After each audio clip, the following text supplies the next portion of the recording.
L-Isqfijiet ta' Malta u Għawdex ħabbru li se jibdew jippubblikaw l-ismijiet ta' qassisin li jkunu akkużati b'abbuż u li dwarhom tkun ittieħdet deċiżjoni definittiva bħal tkeċċija jew restrizzjoni tal-Ministeru Saċerdotali.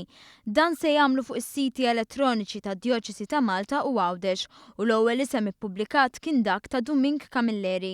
Camilleri huwa saċerdotawċi li dwaru rrappurtat il-Malta Today tal-Ħadd li għadda fejn intqal li minkejja digriet tal-Vatikan biex dan is-saċerdot jitneħħa mill-istat klerikali l-Isqof Mario Grech imbaqa' ma ħax passi kontra tiegħu. Fil-fatt, l-istqarrija tal-isqfijiet dwar kif se jkunu qed jimxu d-Djoċesi ta' Malta u Għawdex ħarġet wara 4 ijiem fejn l-Isqof Mario Grech kienet joqgħod lura milli jikkummenta dwar dan il-każ. Intqal ukoll li l-isqfijiet ridu jagħtu assigurazzjoni lill-pubbliku li l-ħarsien tal-miżuri huwa dejjem fost il-miri prinċipali tad-djoċesijiet immexxija minnhom.